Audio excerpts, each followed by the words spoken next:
And so let's get back to our image. All right, I got it all up there. Life is good. All right, so chapter 13 and verse 14. We're talking about this other beast that's come up out of the earth, had two horns like a lamb, and spoke as a dragon. I know we talked about this last week. That is very, very similar language to lots of things associated with Satan and associated with those who are ministering for Satan. They appear as associated with righteousness. That is what the ram's horns indicate in this case. What was a ram? It was a sacrifice. It was a sacrifice particularly to who? To God. That's how it would have been understood. Jesus is referred to as what? A lamb who's been prepared for slaughter. So we associate that with God and that with serving God and doing righteous things. The devil appears as an angel of light. The Bible talks about those who are wolves, but they are in what? Sheep's clothing. And so we have something that looks like a sheep, like a lamb, but in fact they speak like the dragon. So the message, despite the fact that they got a good exterior appearance, the message is evil. And that very clearly describes people who are false religiously. And I think that's the idea that's under consideration here. He deceives those who dwell on the earth, verse 14 says, because of the signs which it was given him to perform in the presence of the beast, telling those who dwell on the earth to make an image to the beast who had the wound of the sword, and he has come to life. And so they're delivering a message, turning people toward the dragon, toward the beast itself, the church that is not speaking the righteousness of God, but instead is speaking the things that come from the dragon. Look at John chapter 8 and verse 44 for a moment in connection with this. And I'll back up a little bit. Let's just back up to verse 39. No, let's go a little bit earlier than that too. Verse 37 of John 8. Jesus is here talking. He's talking to a group of Jews. He says, I know that you are offspring of Abraham, yet you seek to kill me because my word finds no place in you. And so they are the physical lineage of Abraham, but they're not the lineage of Abraham's faith, because the word of Christ finds no place in them. They're not interested in what he has to say. I speak of what I have seen with my father, and you do what you have heard from your father. Okay, who's he talking about? Is he talking about Abraham? Well, let's keep reading. They answered him, Abraham is our father. Jesus said, if you were Abraham's children, you'd be doing the works Abraham did. But now you seek to kill me, a man who has told you the truth that I heard from God. This is not what Abraham did. You're doing the works of your father did. They said to him, we're not born of sexual immorality. We have one Father, even God. And so there's something interesting going on here.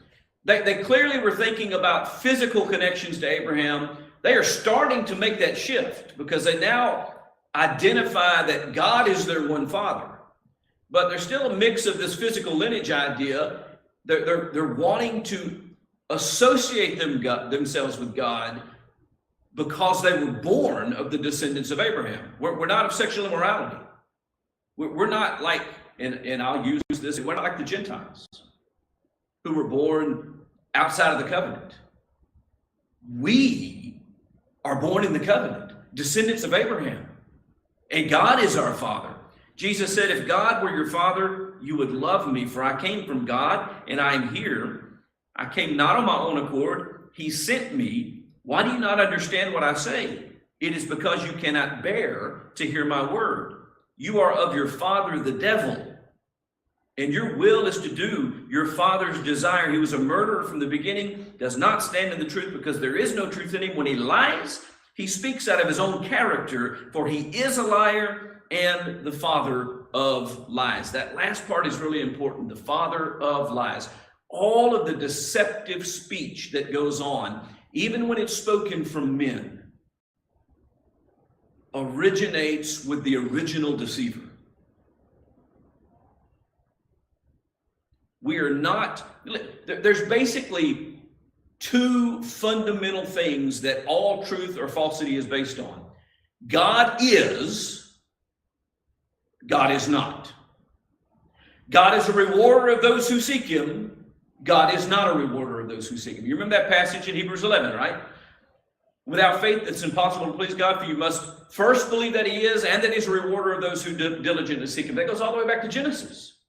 Again, the fundamental nature of the Genesis account is amazing. What did Satan do?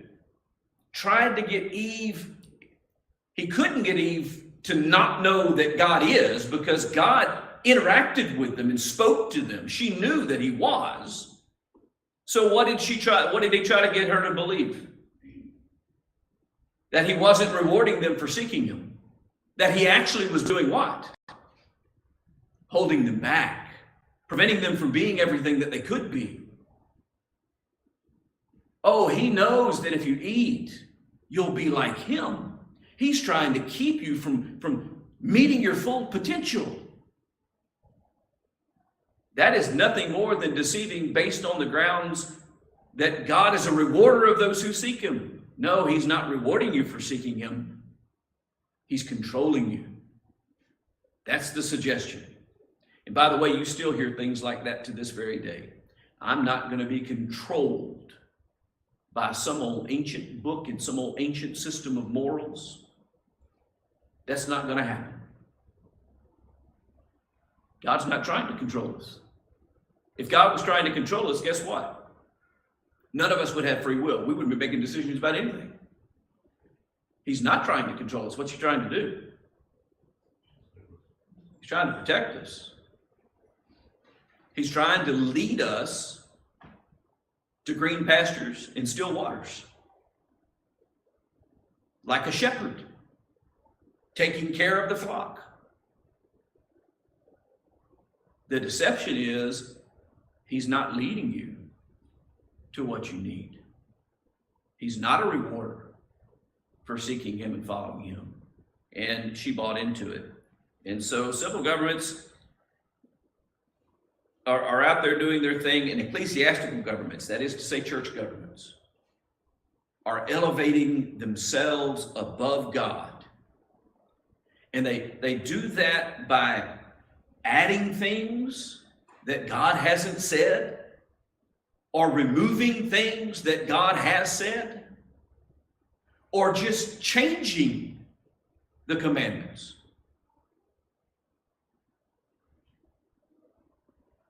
Anytime you do any of those things, you're elevating what? Your own views about God and religion and worship above God's views about himself and religion and worship. If I redefine morality, if I redefine righteousness, what am I saying? That I'm being more benevolent than God. That I'm telling you the truth. God says this isn't righteous, but I'm telling you it's okay. For instance, God says that fornication is immoral, and that it dirties our soul and it separates us from him, and the world is saying what? You can't stop that. God made us this way. We should just enjoy what God has done. Listen, all sorts of immorality. And it doesn't matter that you may think, well, okay, that's what no, that's wrong. You'll find somebody that says that thing that's wrong is going, oh, man, God made me this way, and this is a thing that I celebrate. I'm proud. Because that's what happens when we elevate ourselves above God. And religious or ecclesiastical governments do the same thing. Why? Because they want your faith. They don't want you to have faith in God. By the way, same reason civil governments do it too. They want your faith. They don't want you to have faith in God. They want you to do what they tell you to do. False teachers, ministers of Satan, they turn people to the worship of civil governments, or they turn people to the worship of ecclesiastical governments. They don't turn people to God. They turn people to the church. They don't turn people to the Word of God. They turn people to the catechism of the church.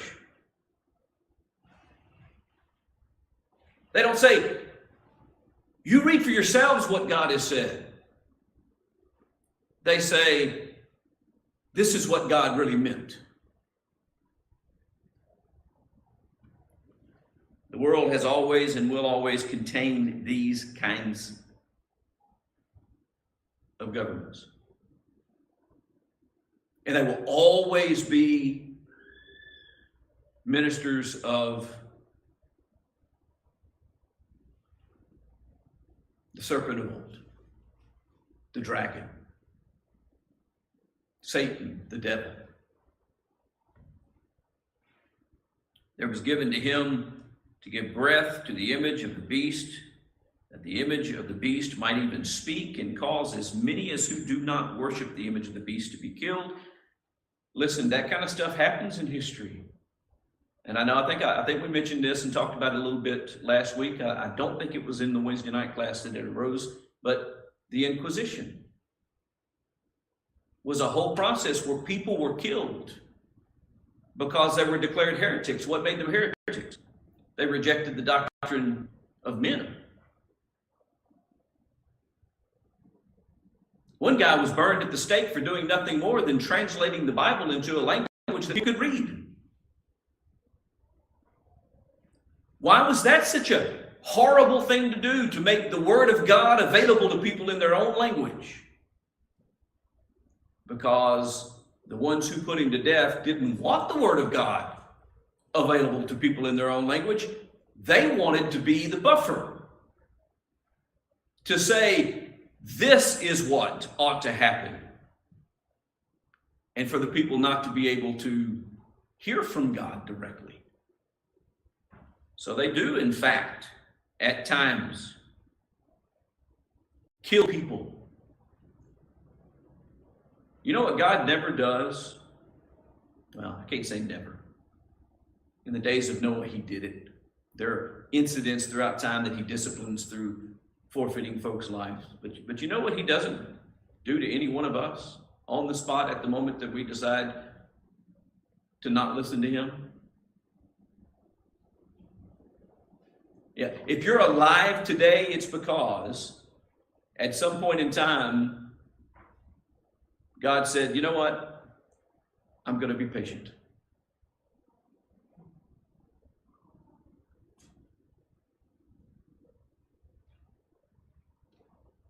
Because the fact of the matter is, every one of us have sinned against God and are worthy of death.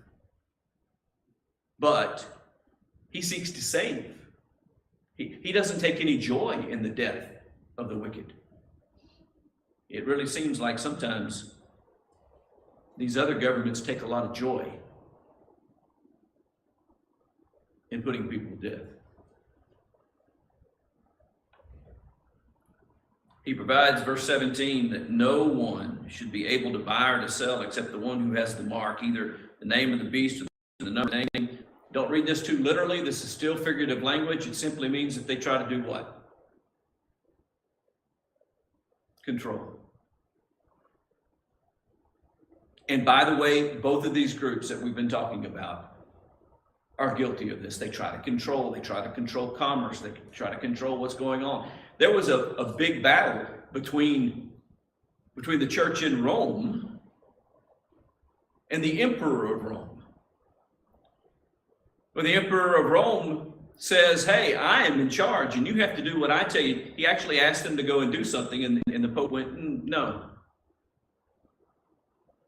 And he said, hey, I am the Holy Roman Emperor. I'm in charge here. And what did the Pope say? Oh no, I'm in charge here. I'm the one. that consecrated you and placed you on the throne. And so I'm over you. And they had a battle amongst themselves about who actually was in control. You know what the truth of the matter is? They both should have been what? Humble and recognize that God is in control. But that's not how these things work. Here is wisdom.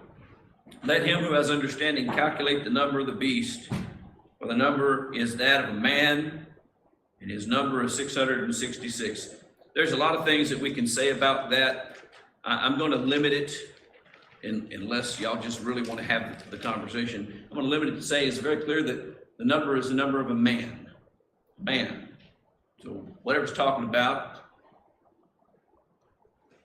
it's the number of the beast, but the beast isn't the dragon. The beast is simply someone who's a minister of the dragon.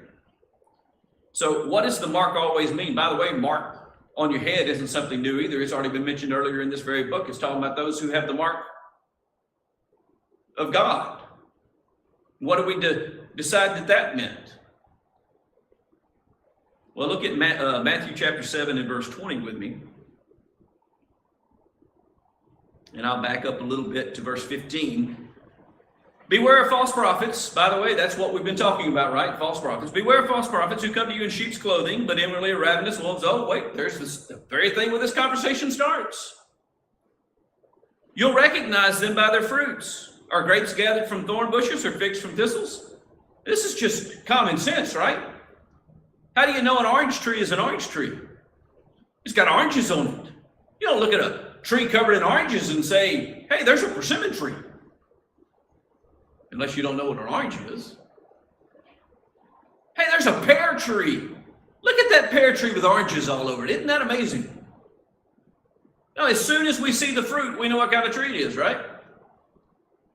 So every healthy tree bears good fruit, and the diseased tree bad fruit. A healthy tree cannot bear bad fruit, nor can a diseased tree bear good fruit. Every tree that does not bear good fruit is cut down and thrown into the fire. Thus you will recognize them by their fruits. That last statement is the equivalent of verse 18.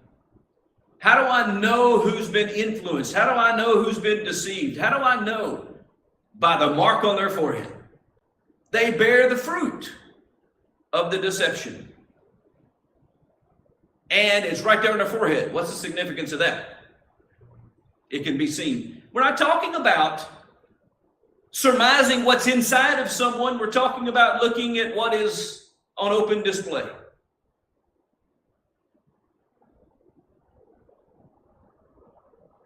You will know them by their fruits. A couple of things that I think are worthy of consideration just here. Let's go, stay in Matthew. Flip over to chapter 25.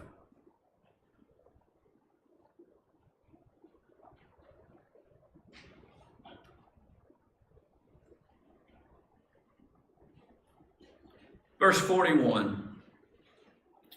He will say to those on his left, depart from me, you cursed, into the eternal fire, prepared for the devil and his angels. Somebody asked about that. About the devil having angels just the other day. We had a brief discussion about it. The thing to be important and to be understood is the word angel is not mystical. The word angel doesn't even have any direct connection to a class or kind or race of being, however you want to talk about that. Angel doesn't automatically mean spiritual heavenly being. Angel simply means what? Messenger.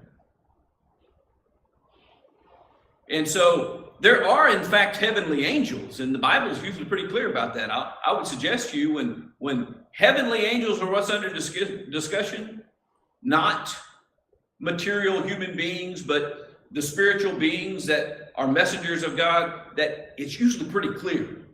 Sometimes even using the word heavenly in front of the word angel. Are spiritual. Are saying things like, they neither marry nor are given in marriage. because they're neither male nor female. They don't have physical relationships like we do. I like to hear people talk about, well, angels are masculine, not feminine. Well, I don't know that they're either. Angels are angels. Now, in our English Bibles, masculine pronouns are used. But the fact of the matter is, angels don't have gender as far as I understand it. There's nothing in the Bible that suggests that angels have gender. There's nothing in the Bible that suggests that angels have partners, that angels procreate, or any of the other things associated with gender and gender roles. So who are the angels, the messengers of the deceiver? Well, I would suggest to you that Revelation chapter 13, the last half of it, well, actually the whole thing, is suggesting two of them. Ungodly civil governments and false prophets.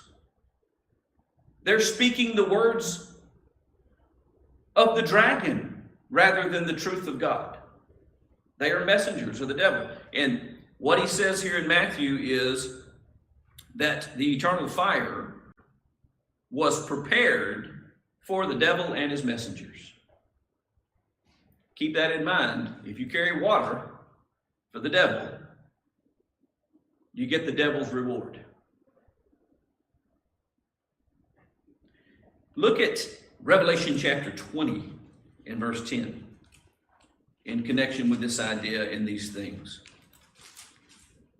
To jump ahead just a little bit. And the devil who deceived them, it's pretty clear who it's talking about. The devil who deceived them was thrown into the lake of fire and brimstone where the beast and the false prophet. Guess who the beast and the false prophet are? People we just been reading about. He was thrown into the lake of fire and brimstone where the beast and the false prophet are also, and they will be tormented day and night forever and ever.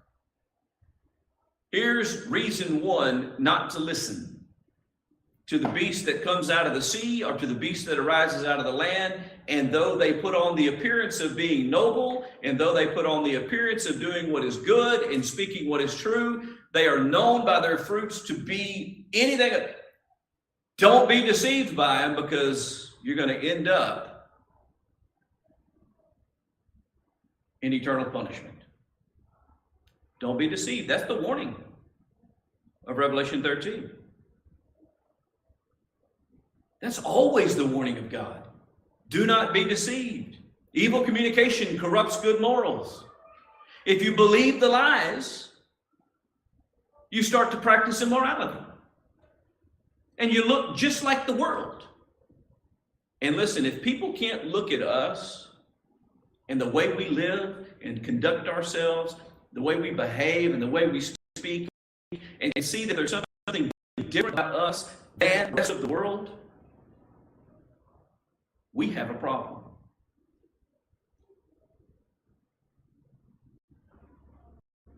We've been deceived. And we're wearing the fruit, not that is good and comes from God, but we're wearing evil fruit. And we can't hide that. Here is wisdom. Have you ever heard anybody say, I wish to be a fool? I think most people naturally want to be wise, right? They want to not just know things, but they want to understand things and make good choices. So God says, okay, here's wisdom. Let him who has understanding calculate the number of the beast. Know, understand what the devil and his lies are and what they look like, so that you don't fall prey to it. Put on the whole armor of God so that you might resist. That's how it's put in the book of Ephesians.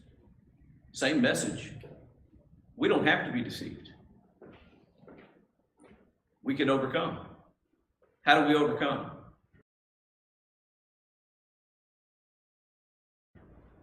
equipping ourselves with the truth.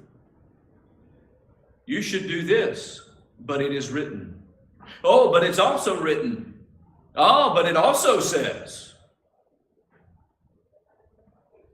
The way that you can do that is for you to be familiar with everything that's said, and you to have a grasp of it, and you to be able to recognize good fruit from bad fruit so that you don't fall prey. All right, Lord willing, we'll get into chapter 14 next time. Thank you very much for your presence, and hopefully this has been profitable.